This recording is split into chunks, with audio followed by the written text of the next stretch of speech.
Hello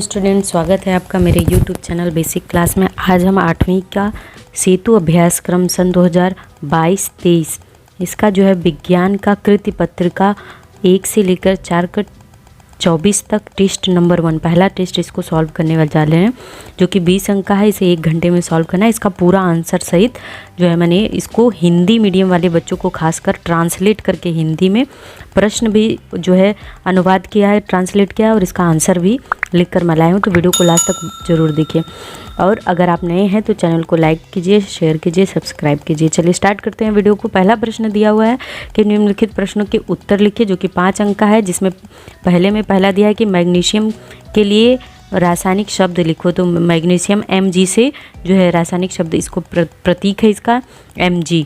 फिर जोड़ी मिलाओ में समूह का अश्रव्य ध्वनियाँ, इसमें 2 विकल्प दिया, 20 हर्ट्ज से 20,000 हर्ट्ज तक। तो हम क्या करेंगे, 20 हर्ट्ज से कम, 20 हर्ट्ज से कम वाला इसका ऑप्शन सही होगा।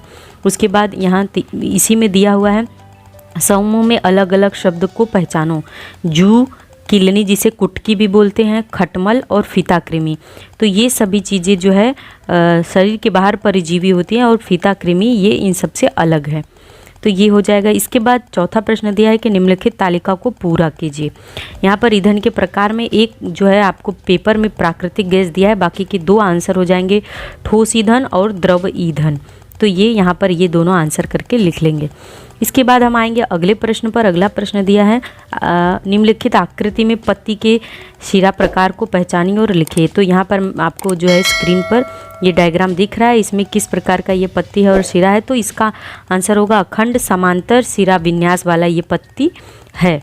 तो इस तरीके से ये हमारा पहला प्रश्न कंप्लीट होता है। दूसरे प्रश्न पर आते हैं। दूसरे प्रश्न में कोई 3 करना है, 4 विकल्प दिए हैं और इसमें से केवल हमें 3 हल करना है, जो कि 6 नंबर के लिए है।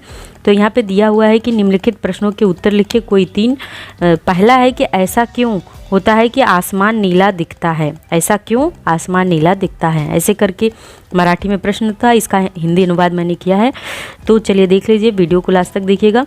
जब सूर्य से आने वाला प्रकाश पृथ्वी के वातावरण में प्रवेश करता है तो वातावरण के कणों से टकराकर इधर उधर बिखर जाता है, लेकिन वातावरण के कण श्वेत प्रकाश के नीले रंग को परावर्तित करते हैं।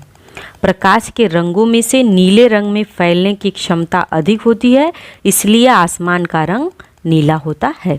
तो आप पूरा वीडियो पॉज करके या स्क्रीनशॉट लेकर पूरा वीडियो को देखकर इसका आंसर अपने लिख सकते हैं। चलिए अगले प्रश्न पर आते हैं। दूसरे में ही अगला प्रश्न दिया है कि द्विपद, क्या दिया हुआ है कि द्विपद प्रणाली में मानव का वैज्ञानिक नाम लिखकर प्रजाति और जाति को पहचानो और लिखो। तो प्रजाति हो गई इसकी, प्रजाति होमो हो गई और जाति हो गई सेपियंस। तो होमो सेपियंस मनुष्य का वैज्ञानिक नाम है, प्रजाति होमो होता है और सेपियंस जाति होती है। तो इस तरीके से इसका आंसर हो जाएगा। अगला प्रश्न दिया, उदाहरण लिखें। किसका किसका उदाहरण लिखना है? रासायनिक लेकिन धीमी गति से परिवर्तन। तो रासायनिक परिवर्तन जो धीमी गति से होता है उसका उदाहरण हो जाएगा कि लोहे पर जंग लगना। लोहे पर जो जंग लगना है ये बहुत धीमी गति से होता है। उसके बाद भौतिक लेकिन परिवर्तनशील परिवर्तन। तो बर्फ क्यूब या बर्फ का पिघलना, ये भौतिक परिवर्तन होता है। इस प्रकार से ये हमारा हो गया। अगला प्रश्न है, कोष्टक में दिए गए पदार्थों को प्राकृतिक तथा रासायनिक सारणी में वर्गीकृत कीजिए। जैसे यहाँ पे कुछ पदार्थों के नाम ऐसे दे दिए हैं, इसको हमें अलग अलग करना है, जैसे सिट्रिक एसिड, नमक, तेल, सिरका, सोडियम बेंजोएट, चीनी।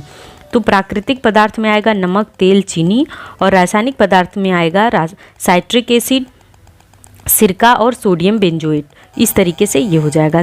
फिर अगला प्रश्न आता है, आपको यहाँ पे स्क्रीन पर एक डायग्राम दिख रहा है, इसमें से आकृति में जो दिख रहे भाग उसके नाम लिखने हैं और उसका कार्य क्या है वो भी लिखना है। तो उसको पहचानना है। तो ए वाला पार्ट जो है वो गुणसूत्र है, जिसे क्रोमोसोम भी बोलते हैं, गुणसूत्र। इसका कार्य आनुवंशिक गुणों का वहन करना, ठीक है। फिर गोल्गी बॉडी, जिसे गोल्गी काय हिंदी में भी बोलते हैं, यह वसा और लिपिड की फैक्ट्री होती है।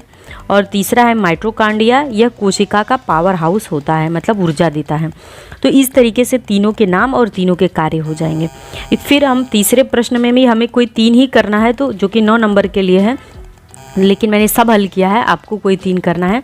आइए देख लीजिए, एयर टाइट कंटेनर, बैग में खाना खरीदते समय आपको क्या सावधानियां बरतनी चाहिए और क्यों? तो इसका सारा आंसर यहाँ पर देखिए कि पैक या एयर टाइट कसकर बंद डब्बा है देखना है, मतलब आप अगर खरीदने जाते हैं तो पैक को टाइट या कसकर बंद है देखना। दूसरा, एक्सपायरी डेट को ध्यान से देखना। एयर टाइट पैक खाने को ज़्यादा समय तक ताज़ा रखता है। यह सावधानियां हमें स्वस्थ रहने में मदद करेंगी। तो ये सारी चीज़ें हम देखेंगे, इसलिए क्योंकि यह हमें जो है स्वस्थ रहने में मदद करेंगे। उसके बाद तीसरा प्रश्न आता है, ये जो तालिका दी हुई है, इस तालिका में कुछ पार्ट्स दिए गए हैं और कुछ नहीं, तो उनको हमें कंप्लीट करना है, तालिका को पूरा करना है। जैसे मिश्रण में आंसर जो ब्लू पेन से है वो आंसर है, जो ब्लैक के प्रश्न में है तो मेथेन आंसर हो गया। मेथेन में 2 चीज़ें पाई जाती है, कार्बन और हाइड्रोजन। एक कार्बन होता है और 4 हाइड्रोजन, तो H4 होता है और इसका अणु सूत्र CH4 होता है। इसी तरह सोडियम कार्बोनेट में सोडियम, कार्बन और ऑक्सीजन 3 चीज़ें घटक होते हैं, तत्व होते हैं। सोडियम 2 होता है, कार्बन 1 होता है और ऑक्सीजन 3 होता है और इसका अणु सूत्र NaCO3 होता है।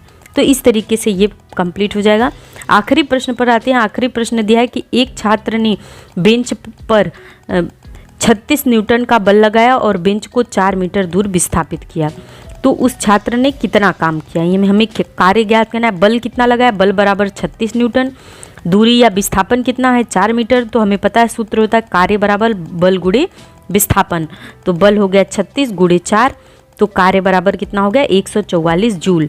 कार्य की इकाई जूल होती है। तो इस तरीके से ये इसका उत्तर हो जाएगा। तो पूरा वीडियो देखने के लिए दोस्तों बहुत बहुत धन्यवाद। मिलते हैं नेक्स्ट वीडियो में। आपका दिन शुभ हो।